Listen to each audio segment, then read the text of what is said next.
some questions to get the panel conversation started, but my preferred way to do this is to stop using my questions as quickly as I can. So please, if you want to talk to any one of the panelists on some specific issue, panelists, you're welcome to talk amongst yourselves as well. Okay? So I'll just get us started, but then please join in and let's make this as interactive as we can. So you've all given us a bit of information about your background. I know I sold encyclopedias, and I think I had a Sunday school once, and I am not a religious person. I think I was using all the different religions in my neighborhood. But for you guys, when did the book start? Like when you look back, where do you think the book started? You're grinning at me, so. I bet sometime when you were a child. Yeah. What were you selling? I was 12 when I had my first sort of entrepreneurial venture. Now, just to give you some context, and please stop me when I go over because you know I have that problem. So I actually come from a very, very humble family, very modest means in India, in Bombay. I lived in a chawl, and for those of you who don't know, it's very modest. Not Slumdog Millionaire type modest, you know, but not definitely a big apartment or anything. I didn't have my own room, slept on a communal floor. We'd wake up, roll up the mattress, and that was like our dining room. But I wanted stuff. I loved to read, and thanks to my teachers, my parents couldn't afford to send me to a posh school because of the tuition, so they sent me, the next best thing was a Catholic convent mission school. Yeah, so I had Irish nuns teaching me as a little child. But one thing I'm so grateful is because they taught me to love to read. And through the books, it opened a world that I could see beyond my child. I could see kids. I read Enid Blyton as a kid, and I would read about St. Clair and Mallory Towers and all these private boarding schools that these kids were going to. And I said, that is an awesome life. So I loved stuff. And what I did is I started figuring out ways to afford things. So my first venture with that context at the age 12 was to write and create my own greeting cards. And I designed my own greeting cards. And now it's a big deal, right? Like in 2013, it's considered very, very chic to go to Etsy and buy your, but I did that as a 12-year-old, and then I went to stores in Bombay. There's a store called Satyam's, and I went to them and I said, here are some greeting cards, just try them and sell them. And then Bombay, if you know, is, Mumbai as it's known now, is a city of extremes. There's like the very, very rich and the very, very poor, but the very, very poor know where to get stuff cheap. So what I would do is I would buy all the stuff from areas which I knew about because my family shopped there, and then I would rent a gallery in the very, very rich area for a weekend and sell the stuff. So basically it's 12. Yeah, and I did okay, and yeah, so that was my first buzz. Is that how you pay for law school? Next question. Story. Okay, that's a great story from when they first got the entrepreneurial bug. Shelley. Okay, sure. yeah, I did, it's not quite that elaborate actually, but I was always I was the top seller in my class for all the fundraising things that the kids brought home, so I loved going door to door. I sold Regal, if everybody, I don't know if people remember, Catalog. Regal catalog that was filled with things, and you could go around your neighborhood and get people to buy out of the catalog, and then you'd get a little extra for whatever they bought from you. I made crafts in my neighbor's garage, and you'd set up these little craft tables. So yeah, I always would say I was always doing something to make money. Yes. Celina. Well, again, not as elaborate as these two stories, but my parents, I came here from Grenada when I was 2 years old. My parents immigrated to Canada in the 70s, and my dad came here with $100, and I watched him and my mother start a logistics and warehousing company.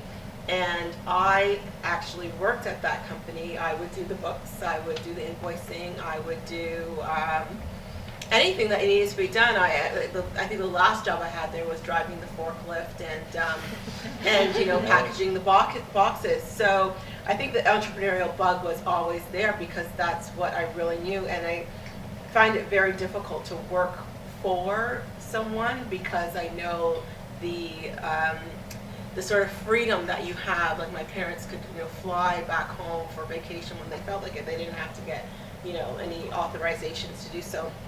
So I think it was always a part of my genetic makeup to be an entrepreneur.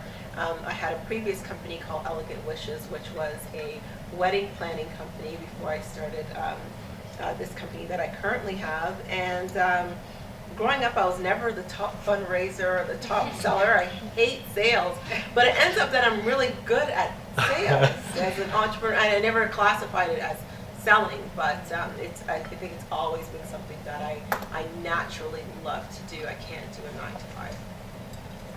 Rebecca? I don't know if you've noticed, but I'm a lot older than these ladies here. And I also came from, I came in San Antonio. I'm Hispanic, and in a state and a city where Hispanics were maybe 90% of the population. However, the leaders were not Hispanic. My parents were small children during the Depression, and they had to leave school. And they were extremely smart, but they didn't have the education. So in our family, education was the way that my brother, myself, and everybody else would make their way in the world. So I think, however, my parents, I would say, were extremely confident. They would always try something new. They would move from one part of town to the other part of town when people would say, well, you can't afford to be in that part of town. They would say, yes, we can. So I think that is sort of the early, that confidence in doing something that you really believe in is something that comes, I think, came to me from my family. And when I was a young girl, I was extremely shy. However, I was very competitive too.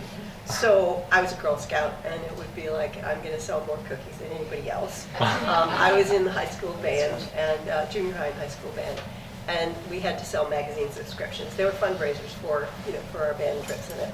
And again, I'd have to go and knock on doors and that. And so for me, it's always about what it is you want to achieve, and being able and being willing to put yourself out there to do something that is scary for you, but just go ahead and do it. So I think that's probably what's always been within me. And when we had the opportunity to do some things, we were ready to do them. And I think we've been, very brave in everything we've done. So that's where it started. Last but not least. I think for me, I don't remember selling anything to anyone when I was younger, but for money at least, I never sold anything for money, but because I, like Celina was saying, hated fundraising, hated the word sales, never really had comfort with that. But I was always very persuasive. In fact, everybody around me would tell me I should go into business because I could sell ice to an Eskimo. So it was always kind of, people were telling me all the time, and it was finally, I think, once I got to high school and I was deciding what program I wanted to do in university, that was when I thought, you know what, I'm going to pursue this. Like, I'm finally going to listen to what everyone else is saying to me. I'm not going to follow the path that every other Indian girl does, which is become a doctor. And, I think I'm going to do business. And I pursued business, and then similar to as Rebecca was saying, always wanted to be the best, had a very, competitive bug in me, and so decided I wanted to go to the #1 business school and all of that, so got into Ivy. And the other thing I always knew about myself is I've always liked control and freedom. Always liked that. So having, being my own boss was something that I just, ever since I was young, I didn't know that it was called being an entrepreneur or anything like that, but I always kind of envisioned myself not listening to anybody else when I grew up. And here I am today. So yeah, it was really the persuasiveness that I had in me, my love for influence and significance and freedom that I think have really gotten me to become an entrepreneur and do the kind of work that I do. Do people in the room recognize themselves in these stories? Yeah, okay, all right. I like control and freedom. I'll see more on there. So, does anybody have a business plan? Okay, honest now, honest. Okay, so Celina? Definitely I have a business plan, but Is it like 50 pages? it's about 36 pages, and then the financials could probably bring it up to 50 pages. Yeah. When did you write it? I wrote it in my last year of business school when I was doing my MBA. So I had somewhat of a plan for a site management organization, and you should follow it. But at the time, I was, I should get a job. I should get a job. This is great that I have this, but I should get a job. The thing with a plan is that sometimes you might have to change it. And you made some very good points earlier about women who are in the workforce or as entrepreneurs. We have a different value set. When I consider my plan, right now, 8 years in, I'm supposed to, 2 years from now, I'm supposed to be an internationally recognized research management organization with multiple sites around the world, according to the plan. According to life, I have a 13-year-old, an 8-year-old, and a 4-year-old. And that the capacity doesn't allow for me to have international sites and to be jet setting around the world. I hate traveling to Ottawa, let alone going anywhere else. So sometimes you have to divert away from your plan. Now your plan is not supposed to be static. It's supposed to be dynamic, and I believe that anyhow. Do you go back to it every day? I go back to it. I go back to it and say, okay, why am I not here? And then I question. I think sometimes for me, I say, am I using the fact that I have my kids as an excuse, or am I using it not to do what I want to do because I am risk averse, or is it actually a choice that I'm making to focus on my kids and focus on allowing them to have a mom who is there for them and not taking a trip around the world to try to grow my business. So I think sometimes I'm torn between those two things. That you feel like if I was a man, I could go ahead and do this, but I'm not a man and I have to look after my kids. But am I using my kids as an excuse? So no, I'm not. I really like my kids and I want to stay with them. And you get into this thing. But then at the end of the day, you have to feel comfortable, and you have to make a choice that's right for me, not for you, but a choice that's right for me. And the choice that's right for me is to postpone certain sections of the plan and probably alter the plan a little bit in order to accommodate my changing life. So yes, Has there was a anything plan. happened that wasn't in the plan? No. That's what I'm so impressed by, is Yeah. that you have a plan that you wrote that long ago. Yeah, the plan is still there. I think I'm a few years behind in the plan, maybe 5 years behind in the plan, but the plan still exists, and I think the plan allows me to stay focused. I think it doesn't allow me to go off and do, a million different things because, I'm an entrepreneur and I do this and I do that and I do that. It allows me to stay focused. It allows the business to grow because I have certain projected revenues that I think the revenues page is the page that keeps me driven because I'm like, oh, I should be making that much, and I'm like, oh, I'm almost there, but I'm still there. But that's what I'm saying. The plan is dynamic. It allows me to stay focused. It's just certain aspects of it, or where the company should have been, or what the company should have been doing, has been altered. Circumstances change. Yeah. If I can add to that actually, because coming from the professional services world, I don't talk business plan, I always say strategy, right? So I absolutely have a strategy for my business. I review it all the time. I lost it today. I'm very sad about that, but I won't get into it. A little technology error. But the one thing that I find that having that strategy really helps me do is stay focused. Because as Celina said, as entrepreneurs, we've got ideas here and ideas there and opportunities that come from everywhere, and we want to do it all and we want to pursue them all. And so I find that with my strategy, it just grounds me and it reminds me, okay, Ahalya, you said that for 2013, these are the 4 things that were most critical, and these are the things that you were gonna, so how does this fit? So if something fits into my strategy, then I'll consider it. And if I add something to my plan that wasn't in my plan, I take something out, right? So it's just about what you're saying yes to as it is what you're saying no to. And that's why I find that my strategy is really, really critical to me achieving what I'm achieving in my So, business. Syerah, a year ago, you were talking about launching Zentrepreneur. Zen Campus? Zen Campus, sorry. Yeah. And you just got into space, etc. So you got from A to Z. Was Yeah. it written down? Was No. it the vision in your yes head? and no. And unlike, I think I'm a little bit unconventional in that sense, at least my business plans are. So I've actually done seminars at TIE on business plans, and it's touted as the unconventional business plan because my business plan, unlike Mitt Romney's binders full of women, is a binder full of plans. And so my business plan is actually a binder. It's not your conventional Surluxed document with typed sheets in neat margins and tables and Excel spreadsheets with a clear plastic sitting on a bookshelf. That's not my business plan. My business plan is actually staples, a binder for $8 or $9 or $10, depending it's become bigger.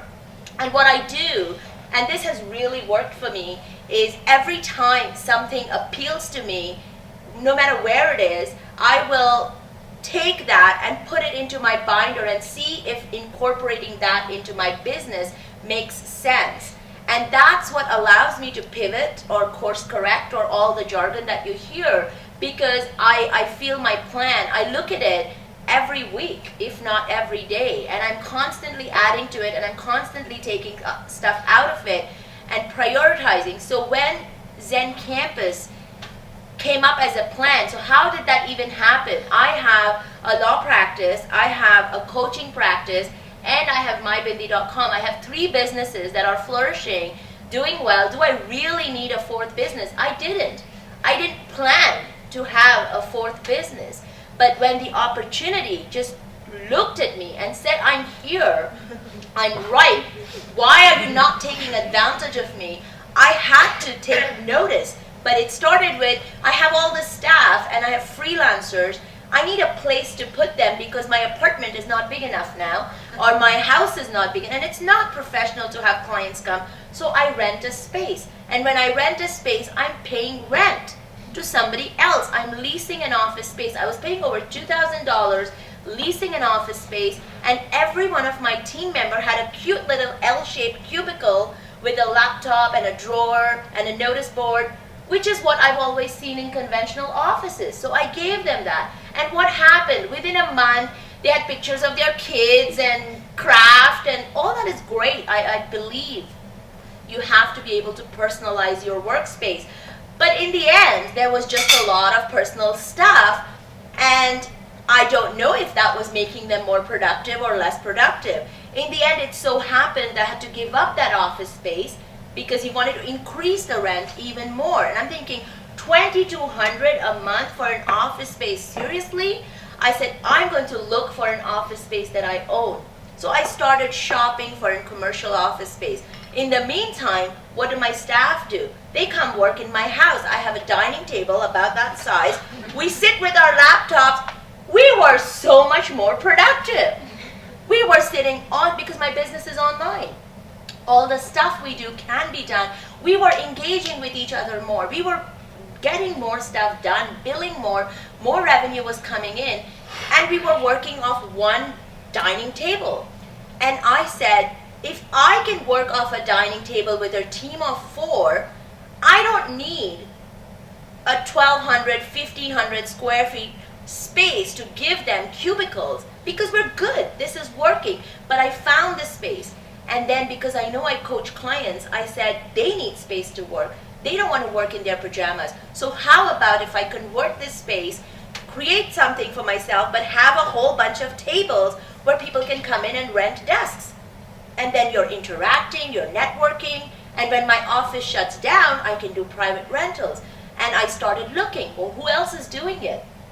And there's so many people doing it. Center for Social Innovation, it's huge. But that's ultimately the blueprint on a much smaller scale. And people who can't afford Center for Social Innovation, whose prices are actually very competitive, can come to my space. I can do seminars, I can invite other speakers, help them grow their business, and that's went in the binder. Everything went in the binder. And from that binder came the plan, and that's Zen like Campus. a synergy. It is. And really, I agree with what Ahalya said. We are entrepreneurs. There's ideas coming a mile a minute, do this, there's money in this, and there's money in that, and there's an opportunity here. The point is, when you grow a business and when you have multiple businesses, my rule of thumb is each business should complement the other. And you're growing on your strengths, even if you're doing separate branding. So for me, it's a perfect space because I coach small business owners. Somebody will come to me and say, I have this idea, how do I run this business? I have made enough mistakes in my business life to give them some sensible advice, I hope, which will help them. But what's the first thing they're going to do? They're going to want to incorporate. Hello, I'm a business lawyer. I can help you incorporate that business space. I can do your lease review. So that business feeds my other business. If you happen to be South Asian and are thinking of going in the restaurant business, mybindi.com. Advertise your business to my network. And now, if you've got everything together and you just need a place to work, come to Zen Campus. So every business feeds on another business, and that's really worked for me. So there you go. Thank you. Do we have questions at this point? I was just going to say that they had extreme views and they were sitting on the opposite corners. I know. But knowing that Syerah is a lawyer, she beautifully covered it up in the end and justified her doubts. Okay, I want to ask Shelley and then Rebecca. You said you just landed your first national retail client, okay? So tell me how you landed that first giant account. I think it's nurturing relationships and leveraging the relationships that you already have that may be sort of in your back door.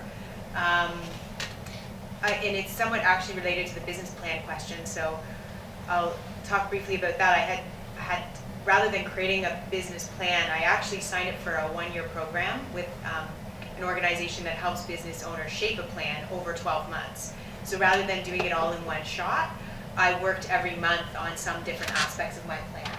And I found at about the 6 to 8 month mark, I was really unsatisfied with it not growing fast enough and it wasn't moving ahead the way I wanted. And so one of the things it ended up leading me to was looking at who I was targeting and who I should be going after.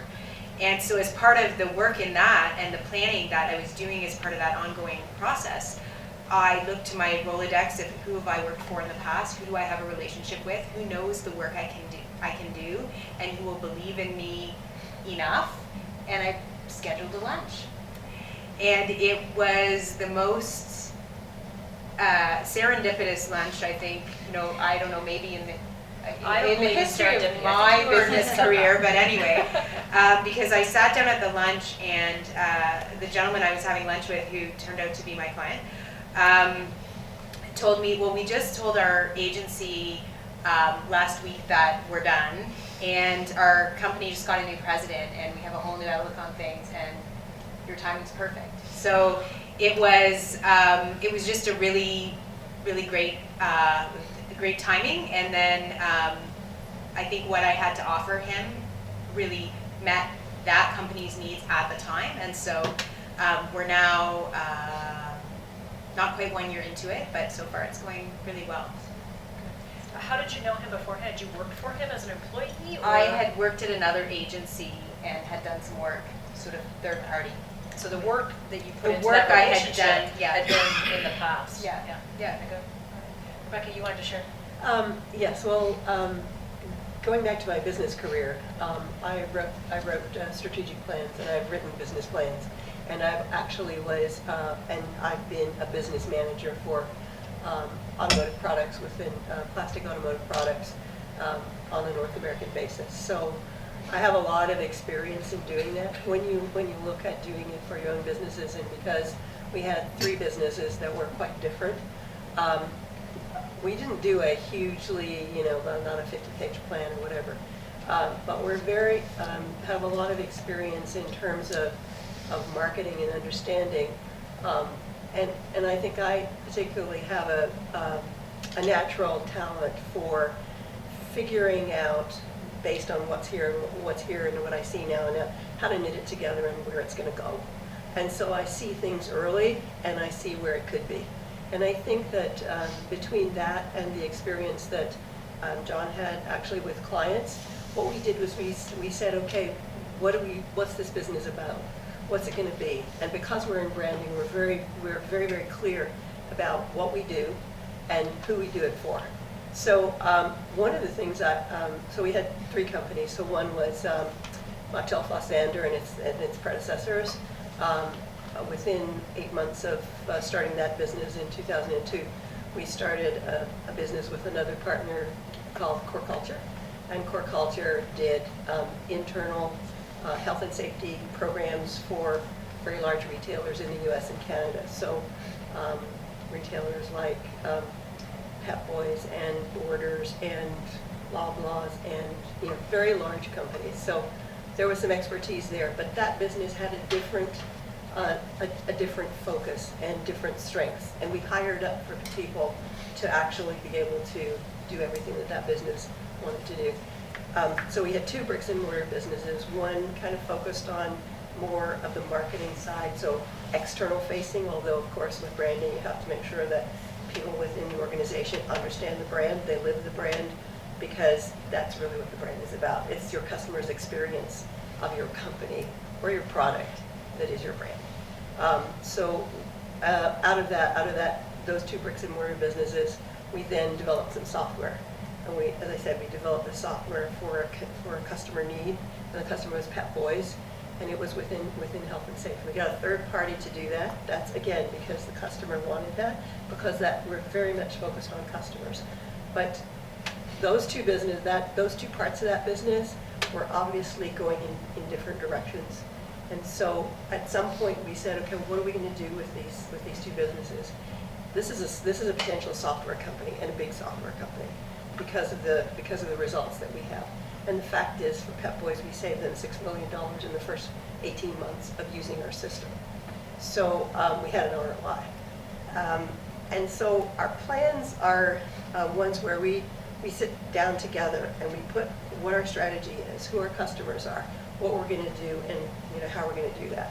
So we spun that business off in 2011.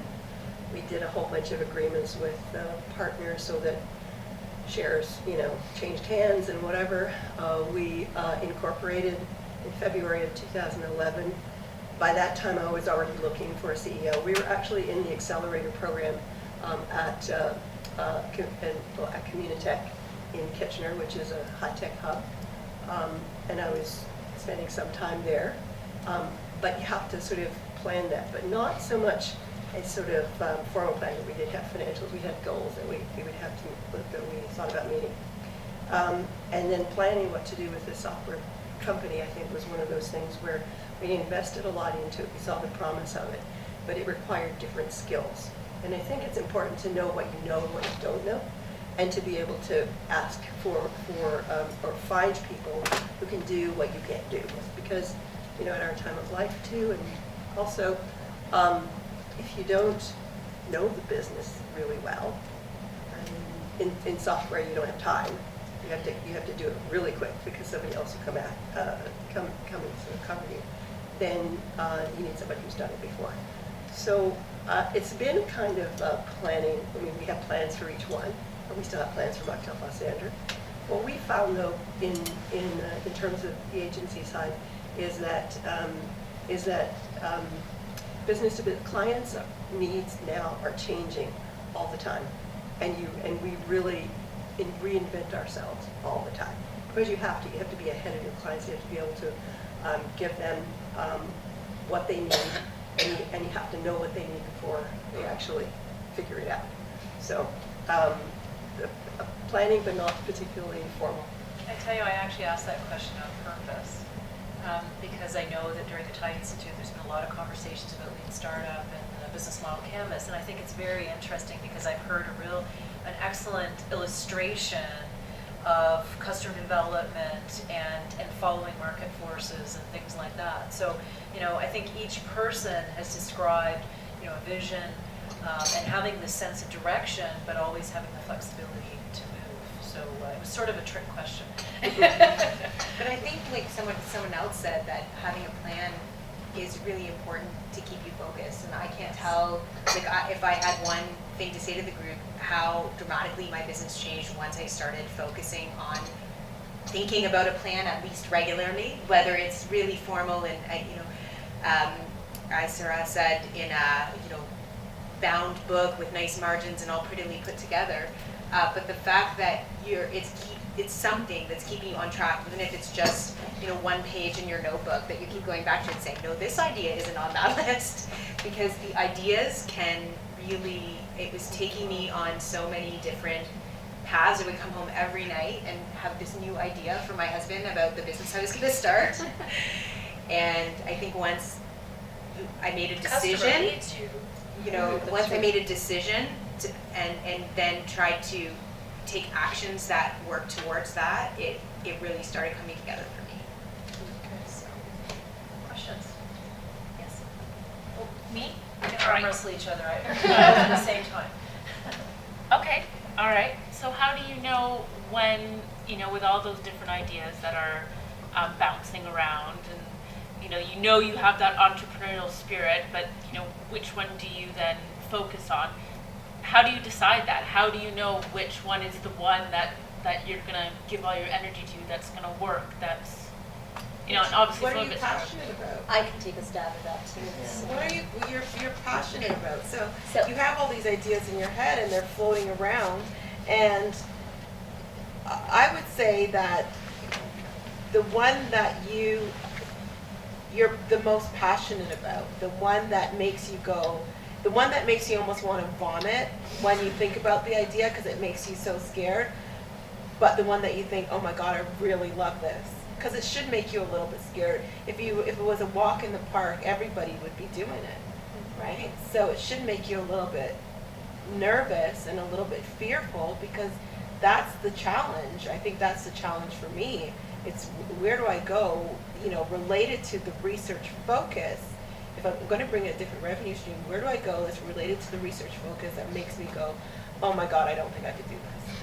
I'll take a stab at that as well, and I'll actually I actually did a presentation just last night at U of D on that topic. So, so passion is important, but caveats to that, passion will not bring you that paycheck. So passion on its own is not going to generate revenue. So my recommendation is, the first thing is, there's something that's called the hedgehog concept. It's come from a book by Jim Collins, and it's called Good to Great. If you haven't read the book, you should. Every time I speak, I plug it. I should get some commission off him. But the reason that book is so great is it's going to tell you something about the hedgehog concept. And you know the Venn diagrams you learn in school? One big circle, second big circle, and there's an intersecting circle. Yeah. So this has 3 circles, okay? The first circle is what Celina said, what you are most passionate about. The second circle is what you believe you can do better than anybody else. Right? You could be passionate about cooking, but if your food is killing people, it's not going to work, right? So you have to be passionate about it. You also have to believe that you can do it better than somebody else. Second circle. Third circle is you have to believe there's a chance for it to actually make money. Somebody has to be willing to pay for it. Where those 3 circles intersect, that is the idea you go forward with. But now that you have the idea, I'm not going to stop there, because what are you going to do? You're going to validate that idea. So you're going to take that idea, you're going to test it. You're going to ask your friends, you're going to ask your coworkers, you're going to do surveys, you're going to do landing pages. You're going to hound people and say, this is my idea, share the idea, get feedback. Ask them, would you pay for something like that? Okay? Once you've done that process, so you found the problem, which is the gap, you found a solution, you've come up with a product or a service, you've validated that product. Then you do something that's called a minimum viable product, right? And what does that mean? Venn diagrams again. Your first Venn diagram is all the crappy stuff that you don't want, or your customers don't want. The second is all the good stuff that's out there that you are not ready to take your business or your product or your service up to. Where that intersects is the minimum viable product. So Zen Campus, what do I want? I want a coaching facility. I want a place where entrepreneurs can come in and network and be a hub and collaborate. Minimum viable product for me is to get a space with desks, tables, Wi-Fi, a business center, and I know I can now launch this idea. Yes, what I'd like to be is the Center for Social Innovation, but if I wait to have a video room, a projector room, and this, and you're never going to launch. So again, get the product, test it, validate it, minimum viable product. Once you have your MVP, what do you then do? 3 things. You build, you measure, you learn. So once you've built it, you measure it. What's working? What can I do better? What's not working? What do I get out? And you learn from it, you fix it, you course correct, and you keep growing. And that's when you're really ready to ask for external financing or go big, go home, right? Everything I've said is not my genius. I wish it was. There's a book called The Lean Startup by Eric Rice. Step-by-step guides on how to do this. So yeah, if you're ever looking for book recommendations, I'll give them to you. But that's pretty much how I would say is the forensic way to take an idea and really run it through that litmus test and say, will it work? I like your hedgehog then. But Rebecca, you run 3 different businesses. Yes, right. One thing, and I come from a research background. So for me, when I was looking and doing projections, and I was in plastics, so it was PVC and high density polyethylene plastics, and looking at all the markets. So I used to forecast for all the markets for the U.S.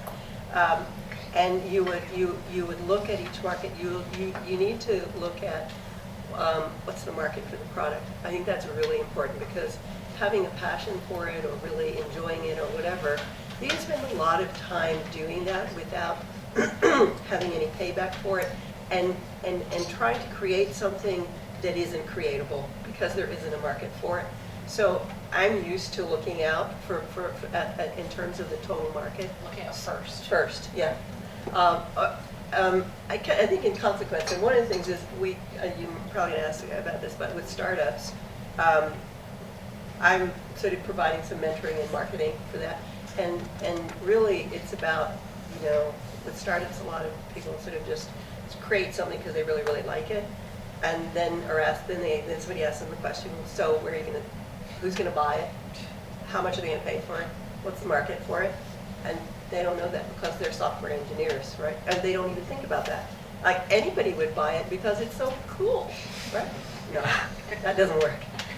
So we are actually working with startups to say, at the same time you have to do everything that you do, understand that you need to look out and find and discover whether there's a marketplace, because that's going to be really important when you go for financing.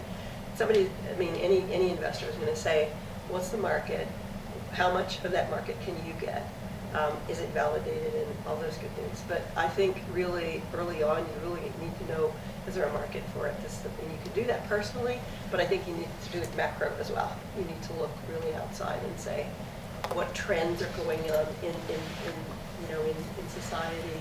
Are people going to want this? If it isn't something that already exists, is this the way that society is going? Can I see that all these people are going to want that?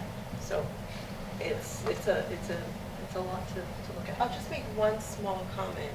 At the same time that I value what you both are saying, I think that some people might not have that natural gift to be able to do that, to be able to forecast, to be able to do all of the analytics that go with selling the product that they really truly believe in.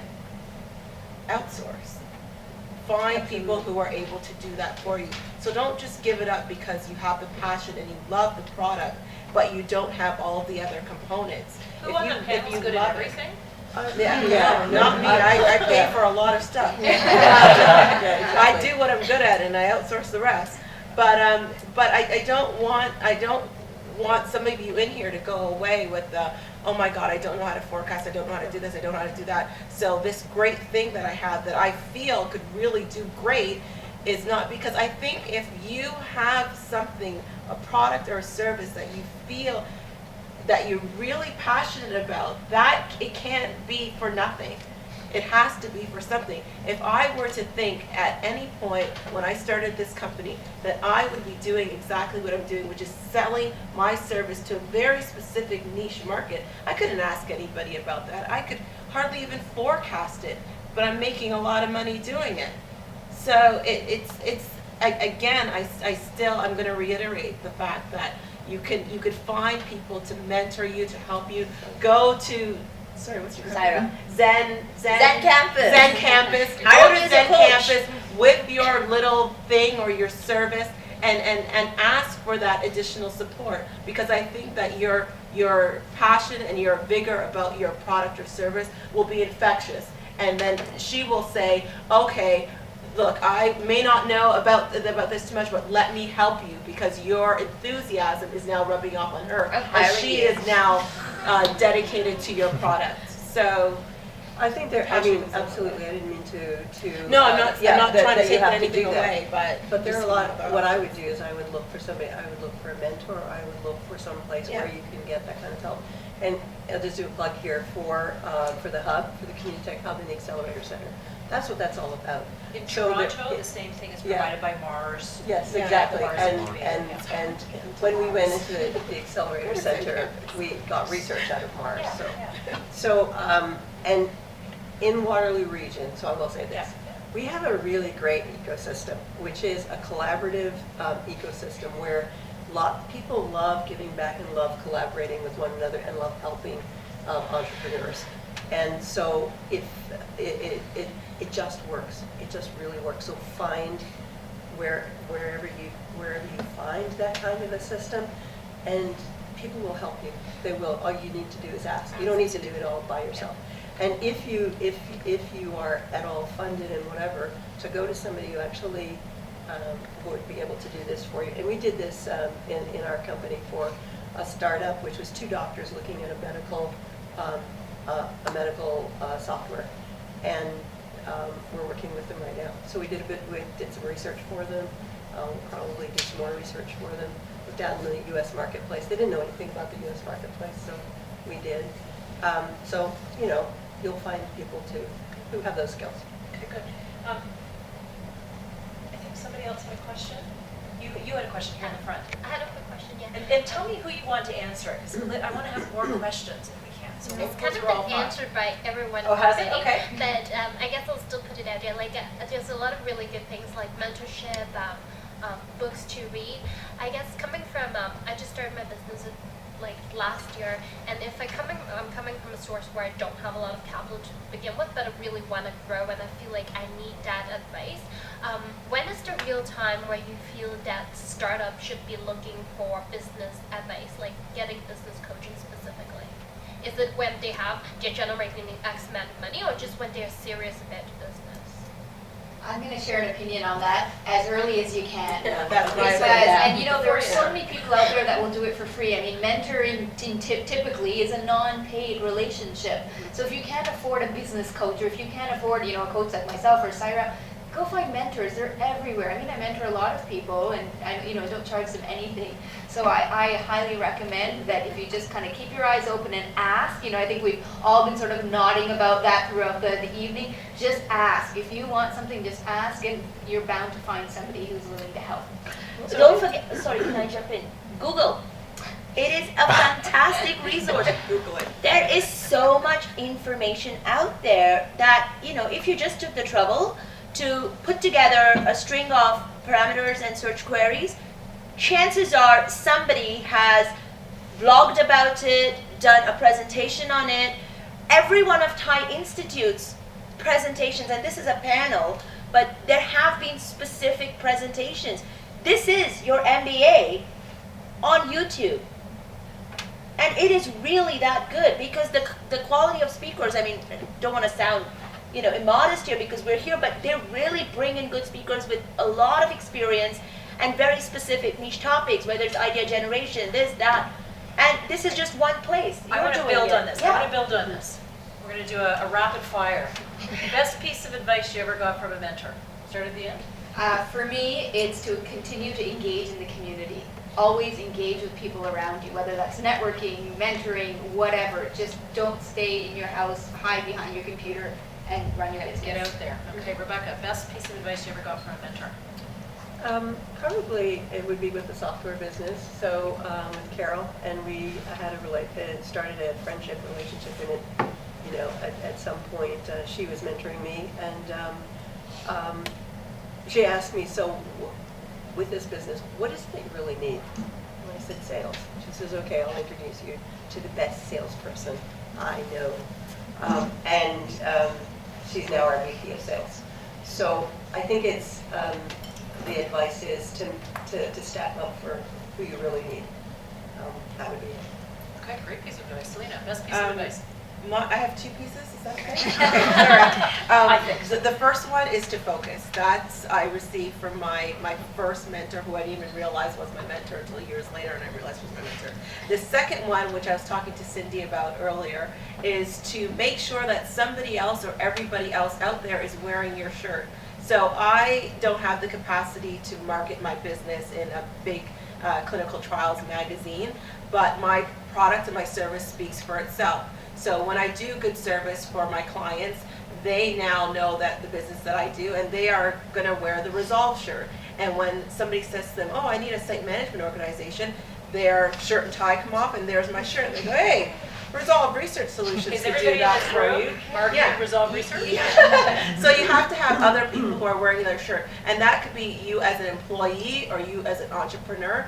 You have to back up your, everybody says, oh, it's who you know. Well, if who you know knows that you do garbage, it's not going to be very good for you. But if who you know knows that you provide good service, you're a good employee, or you're a good, service provider, or have a good product, then let somebody wear your shirt and make sure it's a good one. For me, I would say it was the person who said to me, do what you know. Because I was in that space where I knew I wanted to start a business, and I was so many different places as to what kind of business that should be.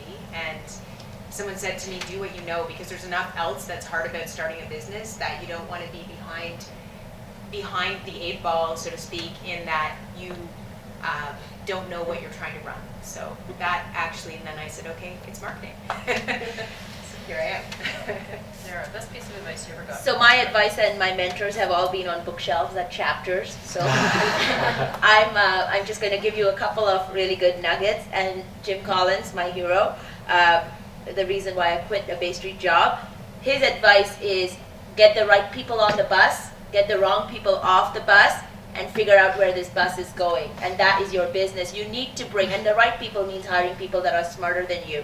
And in that same vein, I would say hire slow, fire fast. You want to make sure if you have somebody.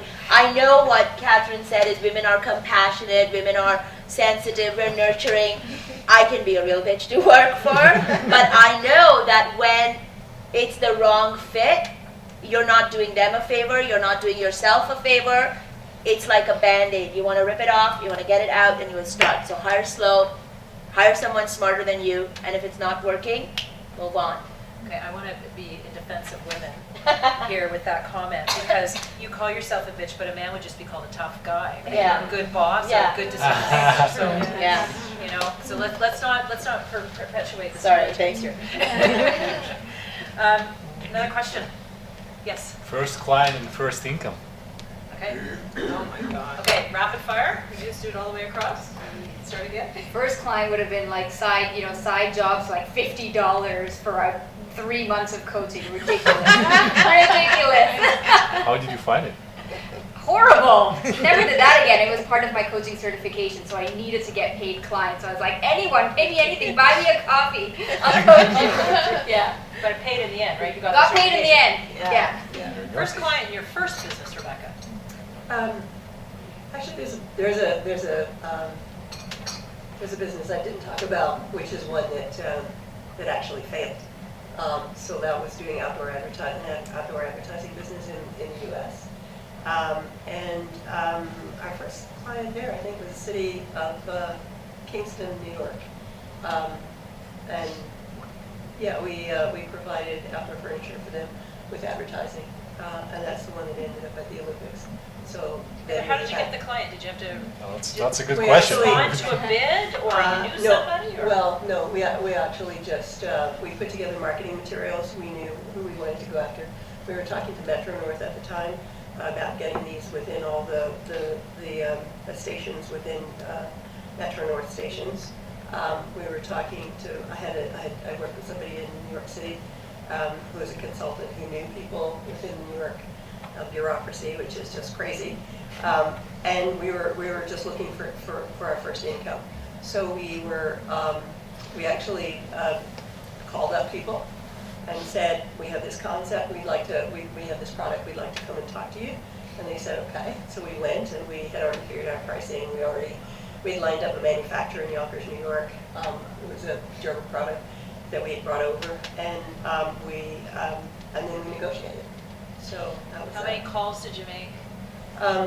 how many calls did we make? Yeah, you said you had a list, yeah, like a list target. of, probably had about 20 municipalities we were talking to, plus a number of very large organizations within New York City So itself. super targeted, 1 in 20. Yeah.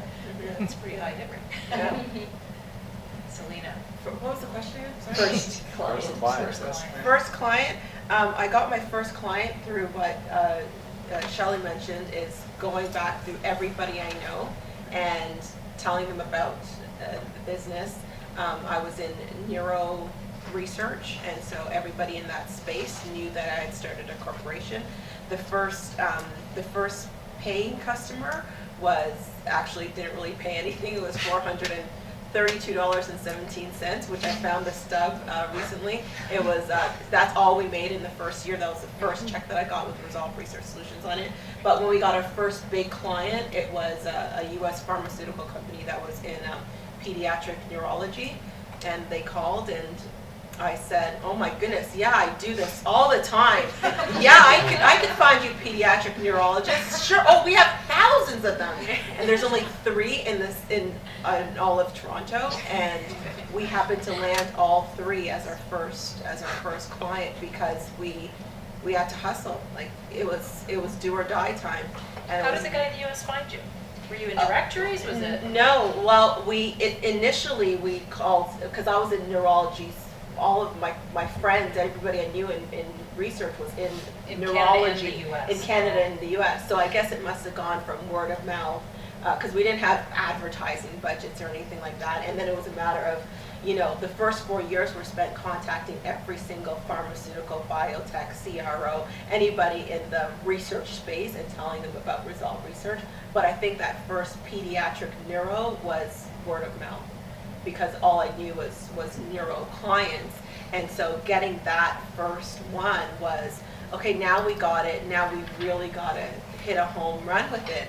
And that, there's some questions here. What was your worst day? What was your best day? What was your biggest accomplishment? That was my worst day, that was my best day, that was my biggest accomplishment. Because you get the first client and you're like, oh my God, we got it. I'm like, we're doing so well, and here we go, this is gonna be really big, and then you really start to think, oh my God, I don't think I really know what I'm doing here. And you start the panic button, you hit the panic button and the lights go off, and then you really start to that's where I said a little bit earlier, you start to mold that business to make sure that, my business plan is fitting, but here I have to put another piece of clay here and, take that piece out because that no longer fits. But it morphed into something, and that second check that we received was a down payment for our first home. Ooh, that's a good one. Okay. Very first client, not the first big one. Yeah, no, first client was, I found through a LinkedIn connection who was a former alumni that I went to university with. And I posted on LinkedIn out on my own looking for gigs. And he called me and he said, I have a client. I think you'd be like, what do you do? And maybe you could help him. And he connected me to this client, and it became my first client. So, yeah. So LinkedIn. Yeah. LinkedIn. Their very first client. Did you ask that question? So you have to pick a business: law practice, coaching practice, or myvindy.com. Or you can say like. Oh no, that would be 12. Yeah, just pick a When business. you were 12, do you remember the first Don't want to pick that one. One of these No, I'm two not businesses. interested about law business, like the second. Law business. No, So, not in law. Not the business. law business. Okay. So myvindy.com Yeah. or the coaching myvindy? Yeah. Coaching. Oh, well, okay. coaching would be I better. think Yeah, it's an absolutely. existing It wasn't business. existing yet. It had a revenue stream when I did coaching. I had no idea that I was a coach. Somebody told me, you had no idea somebody was your mentor. I actually didn't even know I was a coach. I just like to talk, if you haven't figured that out. And every time I read, and I read a lot, I have to tell people what's out there, what I just read. And I had just started my Vindy, and I was working and I was making all these mistakes and learning and figuring.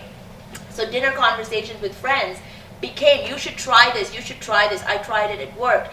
And one of my friends tried it and it worked, and she was so pleased because she was a realtor, and she followed some of my tips and marketing strategies and ended up getting an award in her brokerage. And she took me to her brokerage function and she introduced me to her boss and said, meet Syerah, she's my business coach. And I'm like, I like that. I really like the sound of that. I could be someone's coach and I can actually monetize it because I'm an entrepreneur, right? So that evening I came home and I incorporated Entrepreneur Inc.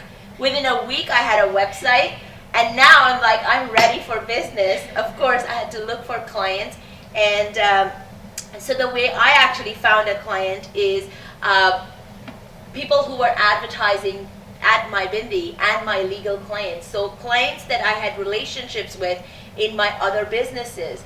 I could go to them and said, like one of my clients had just recently purchased a franchise for Subway. So I could go to him and say, you should be doing more, but there are parameters in what a franchise can do. And there were clients at my Bindi that were promoting things, and I said to them, you can grow your business. Your website is not optimized. You're not using social network. Let me help you. I can do this. I have a coaching practice. That's my website. So that's how I found my first client for coaching. I just went to my other clients and said, I have one more service, hire me. Okay, we're running out of time. Funding. Okay, so we'll do some fast fires. Funding. Funding, okay. How did you finance your startup? I'll go with that. I refinanced my house. When I was on Bay Street and I took over my Bindi because it was an existing company, I had to buy them out. But there were kids who had started a chat room, and then I had to make sure that, I love The Godfather. I made them an offer they couldn't refuse. So I actually had to give them enough money, and I didn't have that kind of money. I was a single mom, just come out of a divorce, running a Bay Street practice with a certain lifestyle. So I went to my bank and I said, I want a remortgage, and yeah, I was go big or go home. Okay, self-financing startup, Yeah. that's normal, right. I got my first client and earned my first check, and I had not put a dime of my personal money into business. Service so far. business, right? You can So, self-finance, yeah, good. Celina, how'd you finance your business? I didn't have any angel investors or venture capital. It was all my own, our own money, and part of our business plan was that investors enable and customers grow. Yeah. Okay, so for the first three, no external financing ever? Nope. No, okay, all right. No, So, ex- no external financing. We Same finance here. it ourselves. Yes, Okay, yeah, all right. yeah. But you have, okay. So much So, for no, but it's a good question, because there's a hierarchy of financing, and I'm sure you guys have talked about that in the group. And a lot of people come to us at Enterprise Toronto and they assume that you can't start without an investor check, and that you need a government grant. And this is the truth. 49 of the Profit Hot 50 from last September were self-financed. Okay, so this is actually a good financing answer. But Katherine, you mentioned earlier about women not wanting to get financing. Is that, I don't know if that has impacted my Well, decision But service not to. businesses. Yeah, they're. Yeah. Now, So you I have would- achieved financing. Yeah, Yes. we do. We So let's have talk been- about that experience. Okay, so when actually, as I said, the reason that I was looking for the right CEO for Exotify is because it needed to grow and it needed to grow fast. And it was a software as a service business. We had had third-party developers develop it who were in Ottawa. We really And needed you to gear up.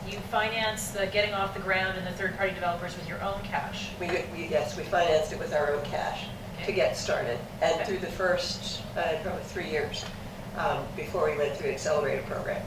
When we went through the accelerator program, there was a lot of talk at that point about, this is a really, so I'll just tell you. So when we first went to the accelerator program, we said, is there something here? Is this do you think this is a real business? Do you think it could be? And Tim Ellis, who's the head of the Accelerator Center, he said, yeah, I think so. I think this is a $30 to $50 million business, I think, at least. So we said, okay, what do we have to do? And then at that point, you get put with an entrepreneur in residence, and that's an advisor of some kind. So that's like your just like your mentor, your chairman of the board, you meet with them as often as you want to. You actually have a physical office within the Accelerator Center, and you can set up an appointment. So you can meet twice a week, to whatever it is that you're working on. And we had an entrepreneur in residence who said to me, and therefore to us, you know, there's some angel investors, and you need to put together a pitch, and then you need to go and try and get financing for this. And I said, well, like, what are we talking about? He goes, well, you know, like maybe 250,000, maybe, you know, even 300,000, something like that. And I said, well, how much would you think we'd have to give up of the business for that? And he goes, maybe 40%. And I'm thinking, I've already put $500,000 into this, so there's no way. What I'll do is I'll remortgage our house, just like you did, because you know that I could go through $250,000 like that, because we had employees. We had 8 employees. You know, so you have to look at where you are and what you're willing to give up. What we did You can't do. give up 40% in your first round, No, because then you absolutely can't not. give up Absolutely in the not. third and fourth round. So what we did was we actually looked for partners to bring on board, but who were going to be working in the business and taking it further. And as I said, Carol Lehman, our CEO, and Christine Tutzel, our VP of Sales, and John and I became partners. And then Carol went out and got the financing. So she went and looked for venture capital.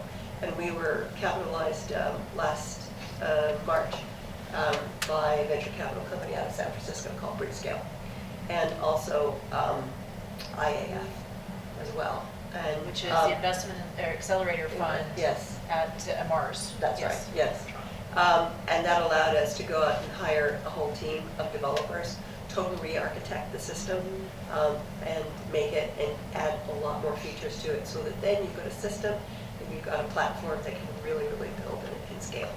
So at that point, you can do something like that, and you should do something like that. Otherwise, it will just limp on, and I didn't want to do that. I wanted it to grow big. But I want to just pull out some highlights from that story. So you were an existing business. Yes. You had sales already. Yes. You had an idea that it was a $30 to $50 million business, and you had a vision around how you could get there. You looked at the financing options. Right. Okay. How long were you dating investors before you actually found Bridgescale? Probably about 3 months. Okay, so that's So an she unusual went. story. You Yes, guys it are is really a very. It is. But That's pretty fast, yeah. But if you think about it, But it too, was if you how have many a- years? if 3 you- years of working with the business. Yes, exactly. And we knew that we wanted it to get big. And so when as I said, you know what you don't know, and you look for people who can do what you can't do, and then you try and get them on board with your idea. And at one point, I asked Carol, and I said to her, help me find a CEO, because I really need a good one, because I don't want just anybody. I know what I want. I know what we need. And she suggested so-and-so. We were interviewing people, and at one point I said, well, we interviewed with this guy. Oh, don't hire him. No, don't hire him. Whatever you do, don't hire him, because she knew him. So I said to her at some point, you should do this. And she said, well, I would do this if I didn't have a company of my own. And she had a software company that she then sold within 6 months to Google, and then she was available for us. So a lot So of the it. dating time was a bit longer than 3 months. Well, when she actually went out for financing it was probably starting in the September, and then we signed the term sheet at the end of December. So yeah. That's an impressive story. Okay, any last question you want me to ask? Just a quick rapid fire. What's that? Okay, a rapid fire, biggest accomplishment. Ahalya. Oh gosh. I want to say just all my firsts. My first global webinar, my first international speaking engagement, my first everything was just like, I just got the first. Okay, good, that's a great. Well, I think it's just what I said. It's actually having that plan for having Exonify become the company that it wanted, that it could be, and actually seeing that through. And I kind of felt like, I've delivered the baby. I've given it to somebody else's hands to raise it, because that's not what I'm going to do. So that's the big one. I'm going to have to agree and say all of my first, but I think the best is yet to come. Okay.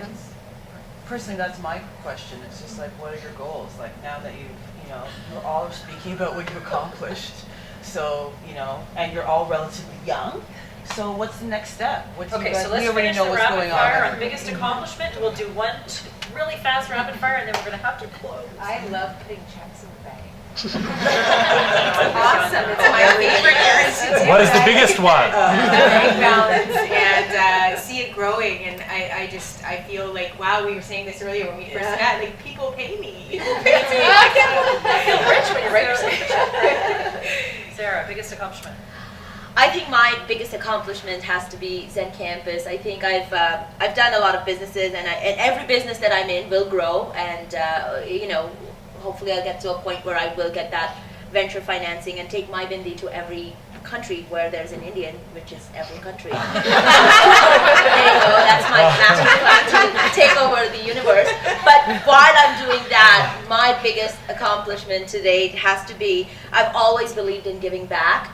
And I've read, again, I'm going to name another book. It's called Never Eat Alone by Keith Ferrazzi. It's my Bible on marketing. It's my Bible on networking, actually. And in Never Eat Alone, the principle, the story that comes through is generosity. It's giving back. And I think I've done a lot of mentoring. I've done a lot of coaching for free, pro bono. But I finally have a home, Zen Campus, where I will find people like me who have you know, learned something and are prepared to teach. And if that's something I can do and inspire an entrepreneur who's way more successful, then that is my accomplishment, and I'd be really proud of that. Okay, so we know that you want to take over the world. Shelley, where do you want to go next? My goals are pretty modest, actually. I want a profitable company. I want to do smart work for smart clients. I want a great team of people working for me. It doesn't have to be huge, but as long as we're all proud of the work that we're doing and there's a good team dynamic and it's profitable, that's sort of my goal. It's not to be big, it's just to do what we do really well. And so in the next year, what I shared with my team is it's about optimization and just doing things right, and I'd like a few more clients so that I can, you know, not have as much risk. So growing a little bit, but not huge. I have 3 kids, so spending more time with my kids. Celina. Continued growth and profitability. It's go international. You said Yeah, it is. It's go international, but I think that might be changing a little bit. I'm not sure if I need to do that on my own, whereas my plan was originally to think about doing it on my own, and I'm starting to think about partnerships and doing things a little bit differently. So I think the bottom line is, you know, maybe your plan says that you have a company and you do things a certain way, but when you don't know what you don't know, then if you want to grow and be that international force, then perhaps you could consider letting a little control go and letting other people in. So I think that's one of the things that I'll have to change if I want continued growth and sustainability within this particular industry. I have to do that. Rebecca, you gave birth to Zana. So yes, so it's gonna hopefully it'll keep growing, and they're looking to hire 10 more people, so they're up to 28 right now. So I think it will grow. And in terms of Mocktail Fossander, which is our design company out in Kitchener, we're doing more work with startups. I'm doing some mentoring with startups as well, having been through a startup, which is really, really hard, as you know, if you have startups. Really hard. You have to know how to do everything. And so I feel like that experience and also the business experience that I have is something that I can use to help other entrepreneurs. And you probably can't tell, but John and I are like way past sell date, so we're actually looking for retirement at some point. And we have 11 grandchildren, and so some of them are in England, and some are in Cambridge here in Waterloo region. So having a little bit more time to do things that, you know, are important to us, and see what happens with Mocktail Fossander, and, you know, who would like to take that business over, kind of thing. I'd say that I have really 2 main goals which are quite interconnected. One is to build a global brand and to serve people across the world, where somebody can hire me from France or from Toronto, and they'd have the same access to me and the same quality from me. Because right now, you know, I definitely say that my brand is more local. The other piece is that I build a business, again, like I said, you know, where I can make money while I sleep, where I can be somewhere else in the world and my business is still running. So that freedom piece for me is really, really important. One, because I love to travel and I don't want for the business to be, I have to be here to run it. And I eventually will start a family and I want to be able to run that business while I also have young children. This has been a fantastic experience for me, and there's 75 other questions I didn't ask, but let's say thank you.